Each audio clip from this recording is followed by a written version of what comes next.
जय हिंद साथियों। स्वागत है आपका अपने YouTube चैनल MSGS अड्डा पर। आज मैं लेकर आया हूं इतिहास का टॉपिक हिंद पार्थिव या पहलव। क्या मतलब होता है इसका? ये वंश जो चलता है वो शक वंश के बाद का है। ठीक है, पहलव वंश। पहलव वंश जो है ना भारतीय स्रोतों में कहा गया है। पहलव जो है, ये जो वर्ड दिया गया है पहलव, ये भारतीय स्रोतों में कहा गया है। ठीक है, हिंद पार्थियन एवं पहलव। तो बगैर देरी करें शुरू करते हैं आज की क्लास। और उम्मीद करता हूं मेरी हर क्लास आपको अच्छी लगती है, तो मेरे चैनल को सब्सक्राइब करें। वीडियो अच्छी लगती है तो please like share and subscribe करना ना भूलें। और एक रिक्वेस्ट और है आप लोगों से, वो ये है कि प्लीज वीडियो को पूरी देखा करें, स्किप मत किया करें और कमेंट बॉक्स में अपनी राय जरूर दें।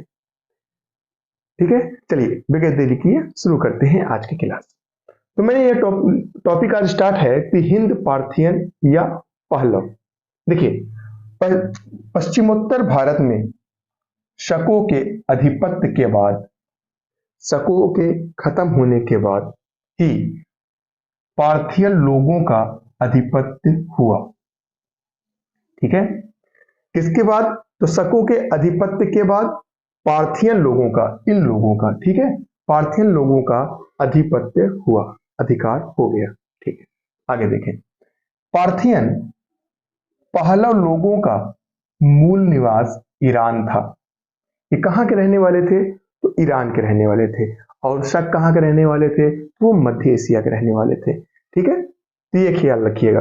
पार्थव या पहलव दोनों वर्ड एक ही है, या तो आप पार्थव कहिए या तो आप पहलव कहिए। ठीक है, लेकिन पहलव जो है वो भारतीय स्रोतों में कहा गया है, ये भी आप याद रखेंगे। तो पार्थियन पहलव लोगों का मूल निवास ईरान था। ये वर्ड जो आया है पहलव, इन्हें भारतीय स्रोतों में कहा गया है। ठीक है, पहले इन्हें पार्थियन ही कहा जाता था। भारत में एंट्री किए तो भारतीय स्रोतों में इन्हें पार्थियन के यहाँ पहलव भी कहा जाने लगा। भारतीय स्रोतों में पहलव कहा गया है। ठीक है, और सबसे शक्तिशाली क्या है? सबसे शक्तिशाली प्रसिद्ध पार्थियन राजा गोंदो फर्निस, ठीक है, गोंदो फर्निस थे, जिसका काल 20 ईस्वी से लेकर 41 ईस्वी तक था। किसका काल था? तो वो था गोंदो फार्निस का। किसके बाद? ये कहाँ के थे? ये पार्थियन राजा थे जो सबसे प्रसिद्ध शक्तिशाली राजा हुए। क्या नाम था उनका? उनका नाम था गोंदो फार्निस। काल क्या है? 20 से लेकर 41 ईस्वी तक। ठीक है, आगे देखेंगे। आपको बस पहलव वंश में इतना ही पढ़ना है। बहुत छोटी वीडियो बनेगी, क्लास बनेगी, इसलिए मैं कह रहा हूं इतना ही आपको पढ़ना है। इसके लिए आप परेशान ना हो, इतने से ही क्वेश्चंस बनते हैं, इससे ज्यादा कभी कुछ पूछा नहीं जाता। देखिए, क्योंकि मैं आपको वही चीज पढ़ा रहा हूं जिससे आपका एग्जाम निकल जाए। मैं ये नहीं कि बहुत ज्यादा कंटेंट ला के रख दूं और आप आपके दिमाग से बाउंस कर जाए। इसीलिए मैं आपको छोटा छोटा टॉपिक लाता हूं ताकि आपको हर एक चीज क्लियर रहे और एग्जाम आप क्रैक कर सके। ठीक है, क्योंकि मैं यहाँ पर ज्ञानी बनने या फिर आपको बनाने नहीं आया हूँ। मेरा मकसद है कि आपका एग्जाम क्रैक होना, और आपका भी मकसद यही हो कि मैं उतना पढ़ूं जिससे मेरा एग्जाम निकल जाए। ठीक है, इसीलिए मैं कंटेंट ऐसा तैयार करता हूं जो एग्जाम में पूछे जाते हैं और जो पूछे जा सकते हैं। तो आगे देखें। खरोष्ठी लिपि तब्बे तबते बही, क्या नाम है इसका? खरोष्ठी लिपि तबते बही। ठीक है, क्या है? तबते बही। अभिलेख में इसे गुदूहर क्या कहा गया है? गुदू गुदूहर, ठीक है, गुदूहर कहा गया है। ठीक है, ये चीज याद रखें कि खरोष्ठी लिपि तबते बही अभिलेख में इसे गुदूहर कहा गया है, कहा गया। ठीक है, तथा फारसी में इसका नाम बिंदफड़ है। क्या नाम है इसका नाम? इसका नाम है बिंदफड़। ठीक है, तो फारसी में क्या नाम है? बिंदफड़। और खरोष्ठी लिपि तबते बही अभिलेख में इसे क्या कहा गया है? गुदूहर। ठीक है, तबते बही में कहा गया है गुदूहर और फारसी में इसका नाम है बिंदफड़। मेरे ख्याल से यहां तक आपको बात समझ में आ गई होगी, जिसका अर्थ होता है यश। ठीक है। यश, यश विजयी होता है। क्या होता है जिसका मतलब यश विजयी, मतलब फतेह कर लेना, सब पर काबिज हो जाना, कब्जा कर लेना, ठीक है।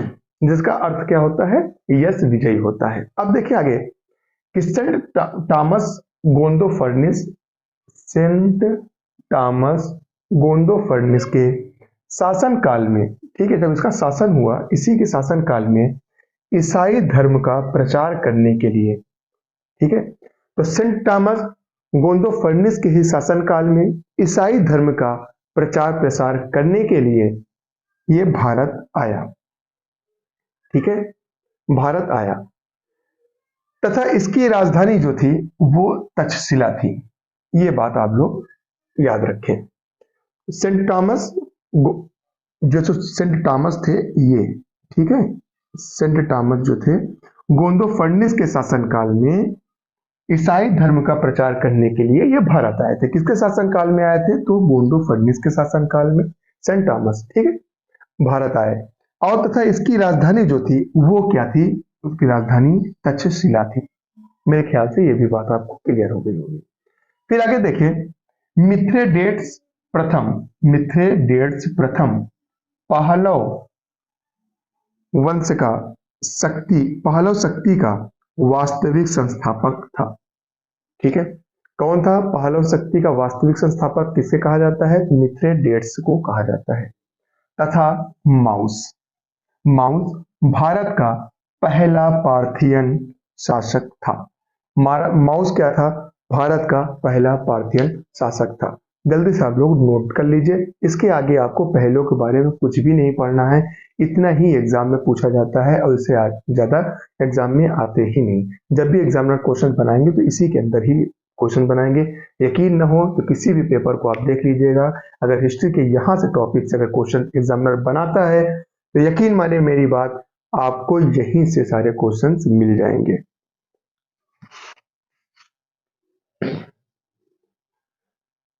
चलिए, हो सकता है आप लोग इसको नोट कर लिए हों। उम्मीद करता हूँ आज की क्लास आपको बहुत अच्छी लगी होगी। क्लास बहुत छोटी है, इसके लिए बिल्कुल ना परेशान हो। बहुत लॉन्ग, बहुत ज़्यादा हम कंटेंट आपको नहीं पढ़ाएंगे, इसलिए क्योंकि आप बहुत ज़्यादा लिख लेंगे, बहुत ज़्यादा देख लेंगे क्लासेस में, एक एक दो दो घंटे की क्लासेस देखने के बाद वो चीज़ आप याद नहीं कर पाते हैं। इसीलिए मैं आप लोगों के लिए छोटी छोटी कंटेंट, छोटी छोटी क्लास मैं आपको प्रोवाइड करता हूँ, ताकि आप हर एक चीज़ को रिवाइज कर सके और अच्छे से आप उसको समझ सके। उम्मीद करता हूँ क्लास आप लोगों को अच्छी लगी होगी। अगर अच्छी लगी है तो जल्दी से लाइक, शेयर एंड सब्सक्राइब करना ना भूलें। और कमेंट्स बॉक्स में सुन लीजिए, कमेंट्स बॉक्स में कमेंट जरूर करिएगा, इसमें कोई कंजूसी नहीं, ठीक है। अपनी राय जरूर दीजिएगा कि आपको क्लास कैसी लग रही है, ठीक है। ये बात आप लोग समझ लीजिए। दूसरी मैं बता दूं, RO ARO का फॉर्म बहुत ही जल्दी आ जाएगा, उम्मीद यही है, ठीक है। और MTS का पेपर होने वाले, जल्दी से आप लोग ज्वाइन हो जाए मुझसे।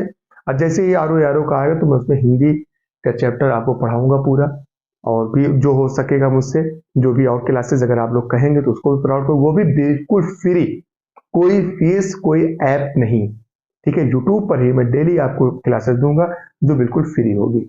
उम्मीद करता हूँ क्लास अच्छी लगी है, तो चलिए आप अपना ख्याल रखिएगा।